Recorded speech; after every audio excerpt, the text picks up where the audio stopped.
out in the room and get some of the materials that we need without me hitting them.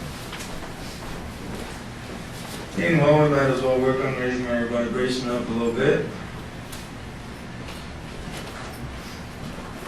Word Om, one of the benefits of it is it destroys negative energy. It's actually a destroying sound. And people don't really think of it as being a destroying sound because they think of it as the sacred word, the sound that sounds uplifts the spirit. But if used properly, it uplifts the spirit because it destroys the negativity, it destroys the limitations that prevent us from raising our consciousness up. And on the other hand, the Aum can be used for a building energy. These are more building sounds, the whereas the O, the hard O, is the most powerful destroying sound. What's a word that you can think of that has this destroying sound in it? Ouch. Ouch, what? Omission, yeah, what? What's another word? What do you say when something really bad happens? Shit. Okay. More than likely. Example of raw honesty in this room. Oh my God. What do you say? Oh, no, right? Oh, no. When destruction is happening around you, you say, oh, no. Well, Isn't it interesting how much that sounds like the Om? Oh, Om. Another interesting thing about the Om, if you say it over and over, Om, Om, Om, Om, you're saying Mom, Mom, Mom, Mom. Mother. So it's interesting that connection there. Whereas the Om sounds a little bit like some of the ancient words of the Father. So you have Om, Father, building, and Om for destructive word, even though it's reversed of what it is in reality. And this often happens, that some of the correspondences are reversed so that when they come from the higher to the lower, everything is opposite of the way it is, because in this world, mother builds and father is kind of the more of the destroyer. But as far as the sounds representing them, the Om is the destroying word. So there's a great mystery behind the sounds. And I haven't taught very much about the science of the sounds yet, but if you contemplate how similar the word oh no is to Om, it has a lot of intelligence in there that can be used to understand the power of the sounds. So then we don't want to use Om because it's destructive? No, you do want to use it, but you want to concentrate on destroying everything negative that's holding back the positive. Okay? Now, think of this when you say the Om. Now, sometimes I'll just be, in my life, I'll just pick up some really negative vibrations somewhere and not know where they're coming from. So what I do is I say the Om over and over, and I think of destroying these negative vibrations. And it really works better than anything I've ever tried. So can you say it to yourself? Yeah, I just say while I'm driving down the road. Oh, okay. It's But you really don't want good to be sound. out for going on. Yeah, you can even say it silently. Saying the Om vocally is really just practice to saying the silent Om, which can be done just by the power of thought. But the training wheels for saying Om is to say it vocally. And so, but as we say it vocally, we think of what it does internally. So yeah, when I'll be driving, I say the Om the most when I'm like just driving down the road because you're completely alone. And nobody will think you're weird. So it's a good time if you feel any negativity creeping in at all or picking up negative vibrations from ex-wife or something like that. then you just say it over and over, concentrating not on hurting any individual, but just destroying the negativity. And then the person who happens to be sending the negativity, if it does come from a certain person, they'll be a little bit beside themselves because they'll feel a vacuum. And it'll be a strange feeling for them because they won't understand why they're being affected the way they are.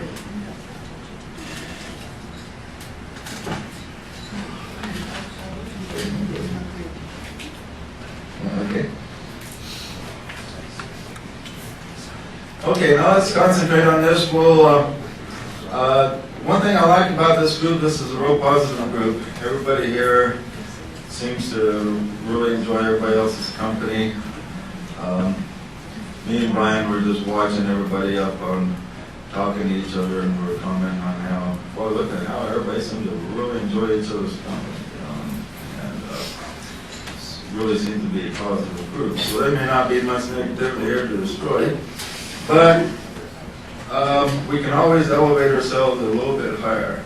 So follow me in sounding the Om, and when you sound it, visualize that anything that's limiting or taking away from a spiritual experience is being just dissolved into nothingness. So there's no more there. Okay? Okay, follow me along. We'll say several long Oms and just kind of follow me along as I say them.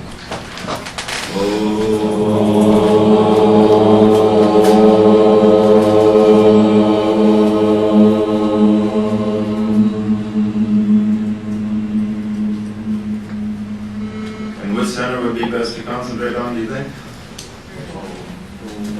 Third eye? Right. Concentrate on your third eye right here, as you said.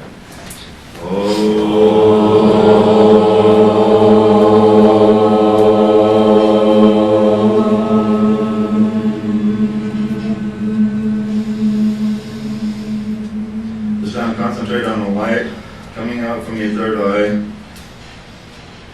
First of all, like a beam, and then spreading out until it encircles the whole room, all the air, your aura, and all your atmosphere around you.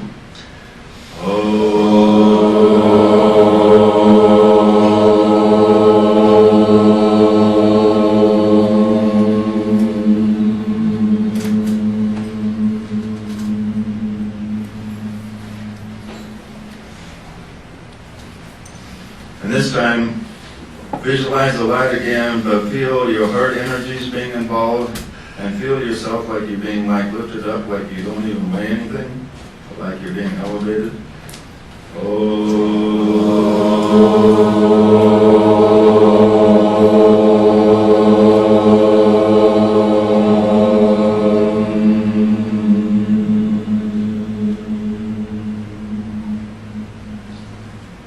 Again.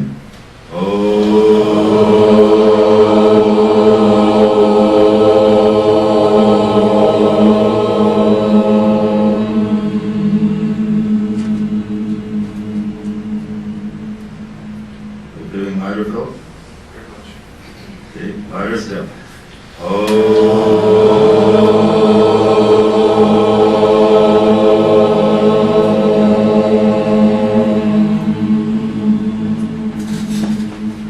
Somebody hold John down over here. Did somebody hold John down? Okay, again.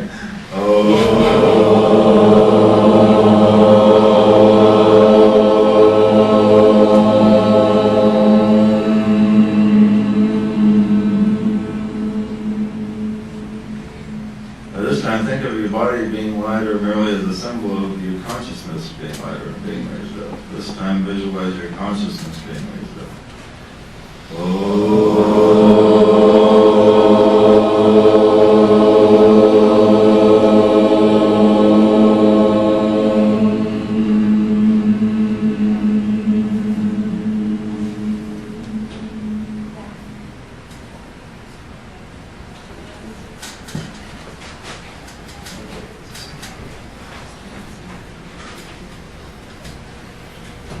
Sterling here? Yep. Tell them long are you gonna be here, Sterling? I have one session I want to give with you here. You here all day or part of the day or what? My wife and I'll be trained on. You're here till then. We're doing a full session and in a break. Yeah. I think we're gonna switch to break.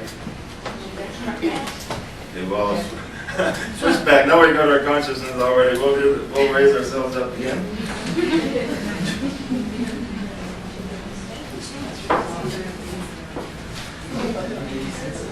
You gonna be here for an hour and a half? No, just not till 11. Or just till 11?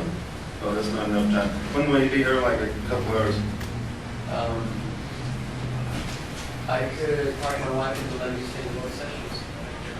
This morning? Are we hosting that? Yeah. Yeah, so she can only take Sharon's got to be. You can stay here till noon or something? Oh, okay. Now that we're all ready for what we were going to do, I wanted to do this particular one with Sterling here because I know he'll be really interested in it since he's a very political guy. You remember the last time we were in Manti, we presented the principles of unification that most people read them. And hopefully most of you have endorsed them. Well, there's something else that needs unified. Does anybody know what that is? Political systems, nations. We're talking about the principles of unification of religions. And these principles of unification we put out at that time was presented with ideas. We presented a number of points, about 15 or something like that, 16. That presented the points where almost every religion believes the same way. And so when people see there's 16 points where the Muslims believe like the Christians, and Christians believe like the Buddhists, and the ancient Indians and everybody else believes the same way on these certain points, they can see that there's more bringing them together than taking them apart. I still find resistance when I try to present it. Yeah, even though they really nothing there to disagree with that much, is it? Yeah, people, a lot of people just don't want to be unified that much. What's even worse in religion right now is politics. Amen. Right now in this country, we're having a civil war on the astral plane. And it's unlike anything since the Civil War during the days of Abraham Lincoln, the divisions that we have. If you read about the political thought just before the Civil War, it's a lot like it is today. I mean, the Democrats and Republicans back then really hated each other. And unfortunately, the only way the situation was resolved was through the Civil War and the splitting up of the nation. Well, we've got a splitting up of the nation, not right in two, but they're talking about the red states and the blue states, so we kind of split up in that way. The Democrats hate the Republicans, and the Republicans hate the Democrats, liberals hate conservatives, conservatives hate liberals.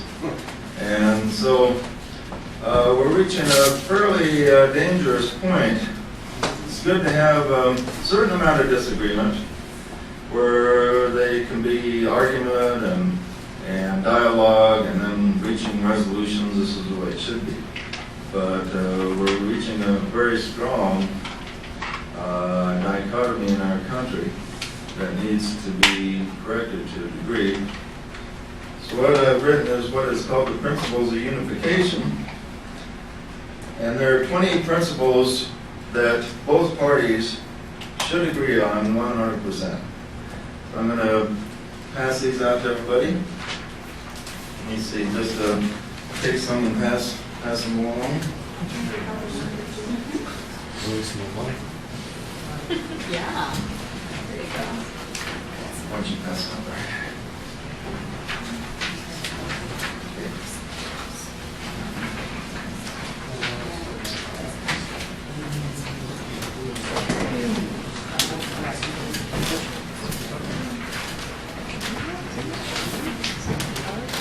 Almost feel too spiritual after doing those homes to talk about politics. Isn't that an oxymoron there? You feel, Spirituality. talk about politics, you want to feel angry and like kicking somebody around. What? When it says principles of political unification, isn't that that an oxymoron? Isn't that like military intelligence? Yeah, right. Pretty close.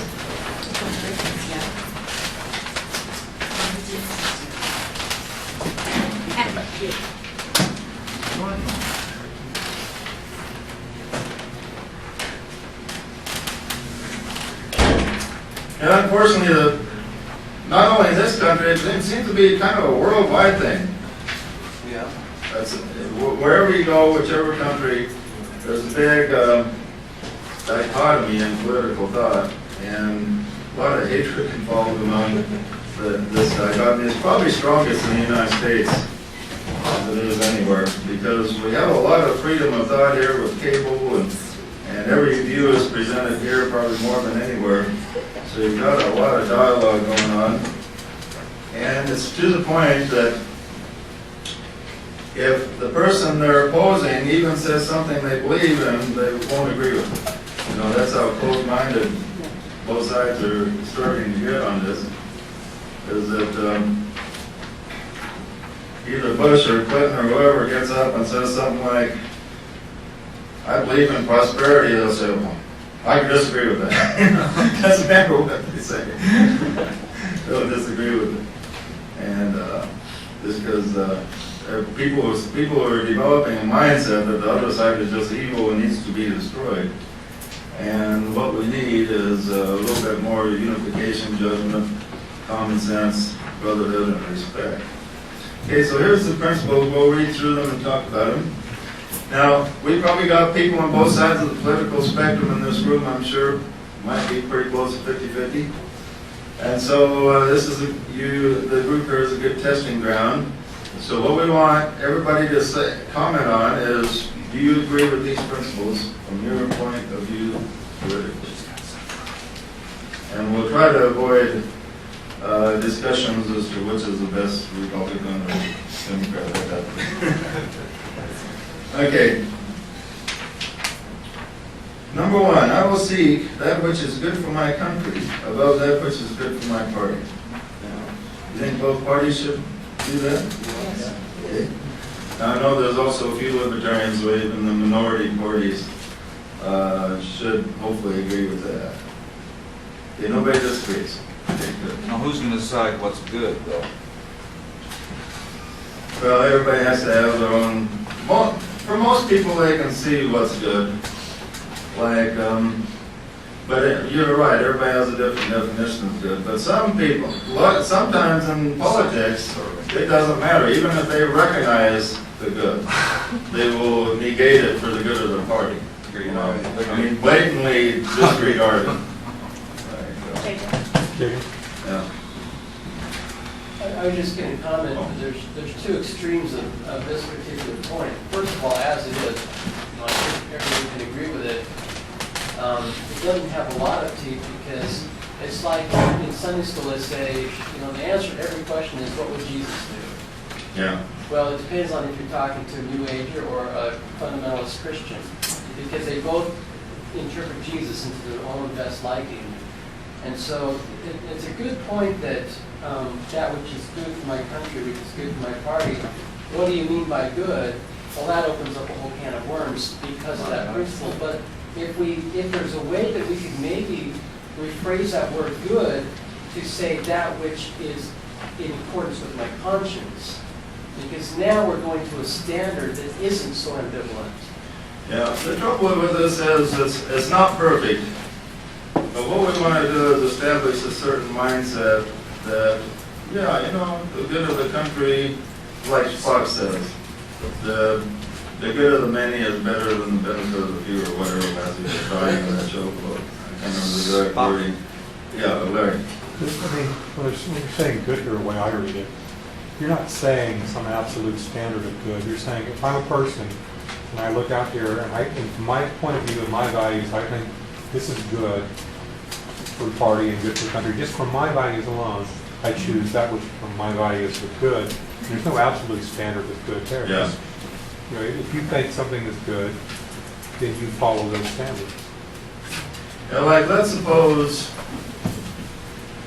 let's think of an example here, like this is pretty obvious, like say balancing the budget, everybody agrees balance, budget should be balanced.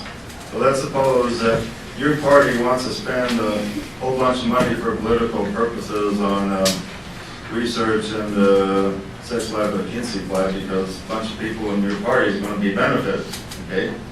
So what's the good is pretty much the balanced budget is better than that because you got an unbalanced budget to do this research. So the question is, the person really knows that he's not following the good of the whole when he benefits a handful of his constituencies with his research and sex life with Kinsey Flat. Okay? So he knows that, but a lot of them do it anyway. So a lot of things won't be covered by this, like Sterling says, but there are certain things you reach a certain crossroad sometimes where these guys know they're not doing the good of the whole, but they want to benefit the few rather than the many. I think what Sterling says and what you're saying can be the same thing, because if Yeah, you're it is talking about the good of a group, you're talking about, if you think of concentric circles, there's going to be some overlap, a place that you agree it's good, that you agree it's good, she agrees it's good, and I agree it's good. And whatever that little segment of the concentric circle overlap is, that might be fine for the group, but whatever it is for the country, that encompasses more harmony and more concentric unity than just a subgroup of the parties. That makes sense. Yeah. Then there's other cases where one side will say this is good, the other side will say this is good.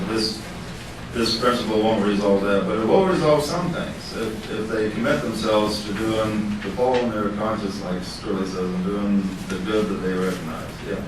Yeah, first I would amend what I said earlier, and I think the word good actually harkens to the idea of conscience. Yeah. And what you're establishing is, in this first point, is you're saying, look, it's not just about, you can't assume that what's good for your party is automatically going to be good for your country. It puts them in the other person's shoe and says, think about where they're coming from, and let's look at the whole picture here, rather than just from your own moccasins. Yeah. And that's what this first principle establishes, and I think that's a good first principle. Yeah. Okay. Why, I'm not sure I understand why we're not expanding that a little bit to, I seek that which is good for my planet Earth. Why are we limiting it to my country? Why aren't we looking at a bigger picture and all? Because most people don't think globally.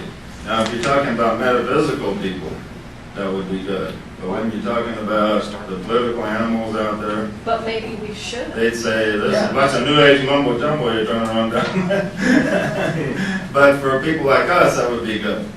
But if we're going to try to Well, I would think Step you need this down, to find yeah. human respect and harmony in your own country first before you can unite the whole world. Well, we're dealing in politics here anyways. Yeah. Yeah. Politics, still Well, maybe politics needs to be expanded. But politics Well, is yeah. in the highest interest Is of the whole dealing with free the whole planet. world, yeah. Instead of just our cool little country. But what Yeah, about? you're right, it needs to be, but what needs to be and what can be done. Yeah, that's true. But if we don't have high aspirations, why are we limiting ourselves? It's not a limit as much as it's a first step. You can't take your first dance class and do the tango the next day. You have to go through it, and this is a movement in that direction. Yeah, we're talking about something that hopefully eventually will permeate clear down to like the born again Christian, the atheist, the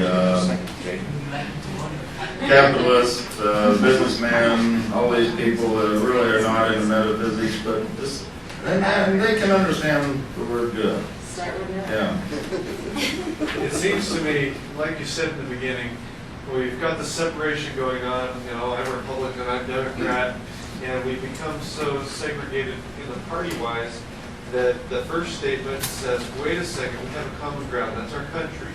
And it takes the people who are segregated to their Democrat or to their Republican, and it actually divides them from their party and puts them back into their country where we were originally. Yeah. So the actual unification, I believe the sentence, the statement actually does exactly what you're trying to do, separating them from their differences and bringing them to unifying them with their common ground. And a good point. It's like what you said reminds me of Kennedy's words, that's not what your country can do for you, but what you can do for your country. And that's a little bit going along with this first principle, yeah. I think a simple amendment would cover both extremes and wouldn't be pushing it too fast, and that is, I seek that which is good for my country and the world above that which is good for my That might party. be good.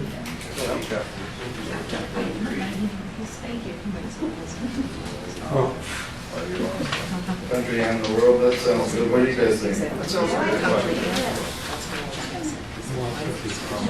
why I wanted to Sterling here, he had some good additions last time. well, JJ, Yeah, in a lot of ways, I mean, just the way it's stated, you can still see it from a universal perspective. Yeah. Because if one group of people, one country can set an example for the world, how to respect other people's views, then that has universal implications. yeah, you're right, either way would work, I think, I like the world in the way because it gives you that opportunity to look bigger. yeah. A lot of the people that will actually like something like this will be the more metaphysical people anyway. But hopefully we can eventually, and it may take years or decades, but eventually something like this can permeate down into ordinary consciousness, so that we can negate some of this hate and division we have among us. Okay, well, let's go to number 2. Number 2, I support the principle of free speech. All people must be allowed to express their political and spiritual views, however repulsive, without legal restrictions. Well said. You think most parties would support that? Or both parties? I'm not. They don't now. I don't think the far right. If you entice people to damage. So the far right and the far left, the far left want to control us with politically correct speech, so we can't say anything that's not correct. The far right want to, censor us. Some of the far right are censoring some of the things. Wouldn't be too bad, perhaps, like pornography, child pornography, things like that. But yeah, I mean there is a limit on things, but yeah. It seems that there's a barrier between what I believe and somebody else believes something else. So I'd rather hear what I believe rather than let them say what they want to believe. I think that barrier may be easily broken down by acknowledging that I enjoy, appreciate, need my freedom of speech, and therefore I am willing to express or allow others freedom of speech. So perhaps something right at the beginning, acknowledging how much I enjoy, so that it breaks down that immediate barrier. Because if I enjoy it, they've got to enjoy it too, and this can't be all one-sided thing. Yeah. But perhaps an acknowledgement of that. Now, the main limitation, danger of limiting freedom of speech comes from the government. And as we as individuals, if we don't want to support somebody's speech, we have a perfect right to do this. And a lot of times when individuals or businesses don't support or finance somebody's speech, they say, this is lack of freedom. Well, freedom must reign everywhere. But this must especially apply to the government. So the government doesn't step in and limit anybody's free expression, especially, notice how this is worded. All people must be allowed to express their political and spiritual views.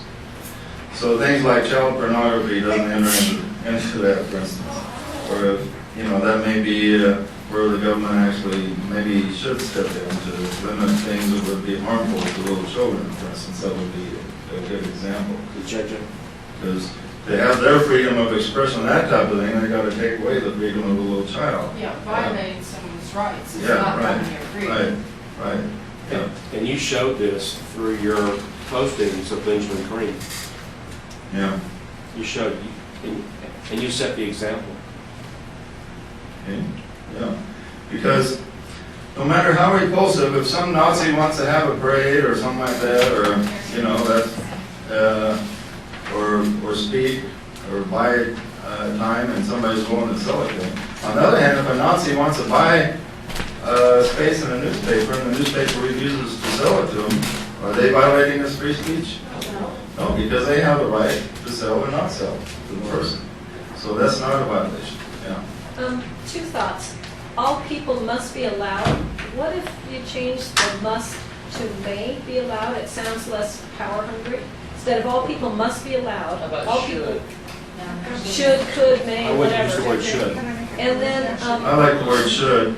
I don't think it works, I'm sir. building on Karen and Philip's comments. I should be allowed to express my political and spiritual views, however repulsive, without legal restrictions, and allow all people the same privilege. That's a lot less offensive. and what could, Can you what do you repeat think that, about please? losing the repulsive? However repulsive, doesn't that sound kind of judgmental? Like, Well, we are judgmental. If you look at well, maybe we shouldn't be. Well, but that's the reality. People are judgmental. That's why they don't want the other guy to have free speech. It repulses me. But are we looking You're at the using- reality, or are we trying No, to you- change things? Well, you got to start where you are. To climb a ladder, you have to start at the first step. I know you want to be on the top step, but you have to start with the first step. Can you reread what you said, sir? Okay? Make And sure allow you all get the people the wrong same words. privilege. You need the one that Susan had? The one I'm Yeah, not sure. Susan is speaking in first person, more of the, Well, because it Okay. says, I support the principle of free speech. I should be allowed to express my political and spiritual views, however repulsive, without legal restrictions, allow and others. allow all people the same privilege. But are we gonna have are we signing this or are politicians? Are we, this is what politicians? This is- Okay, we're going to do it the same way we did last time. Put it on the web for people to sign and. Susan, I would say the word should be removed and the word may is a much better choice. That's what I No, I think it's I suggested. Well, may is should. too- That's a God-given Should- right. Should reminds me of should. I think should be in there. Let's change it. All people should be allowed. I Because, what? I support the principle of unification, I should be allowed.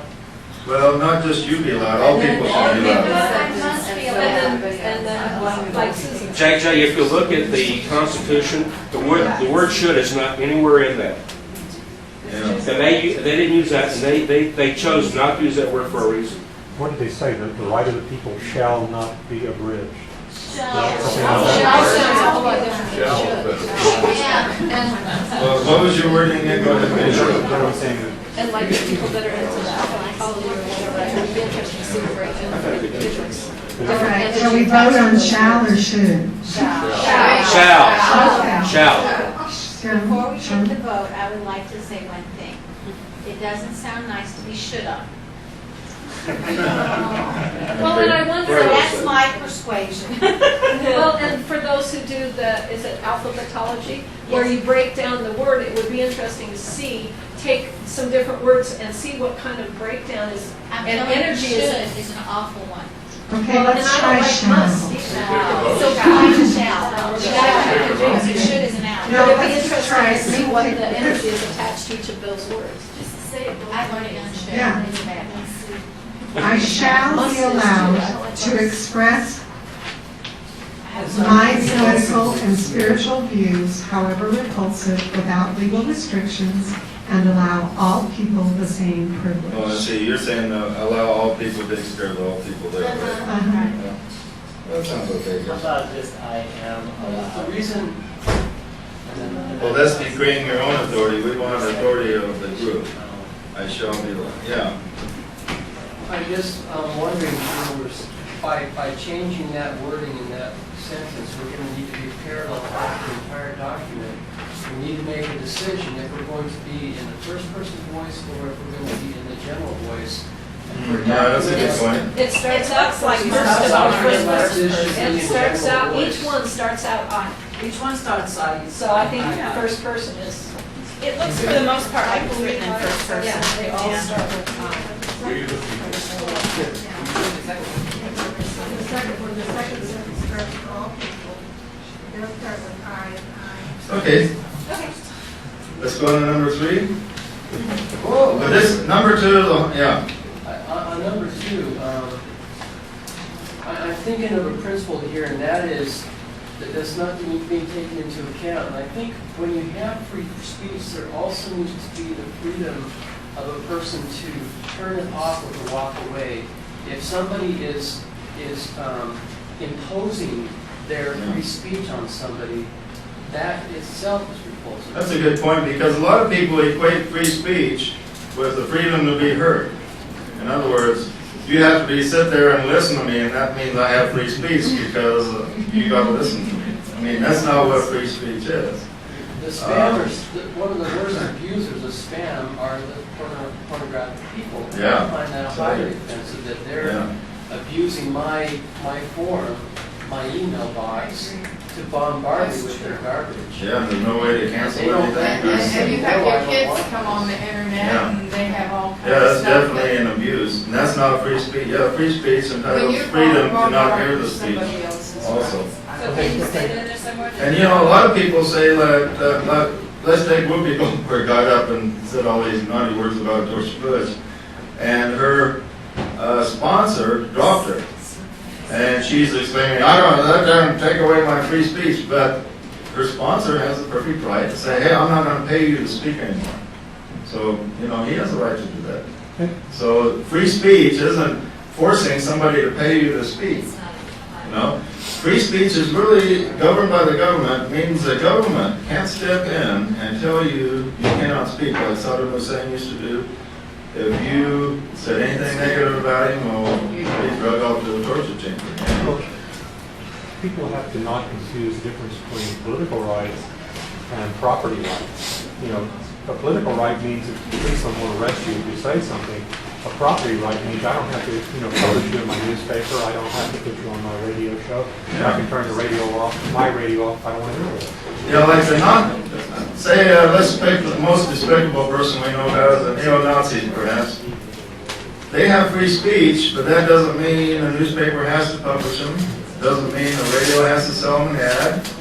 If nobody will do anything, they can still go in a street corner and say, "Hey, I like Hitler," or whatever. And JJ, we have the right to walk still away have the from bad. freedom to do that. We have the right to walk away from bad behavior too. Yeah. Okay. There was a court case where a guy was going around in his car with a megaphone on top. Do you remember that case? And he was, I think he was using some sort of hate language. And he claimed that it was his free speech right to go around with a megaphone on top of his car saying whatever. And that's what they were saying. You do not have the right to force people to listen to what you're saying. There's no way to stop it.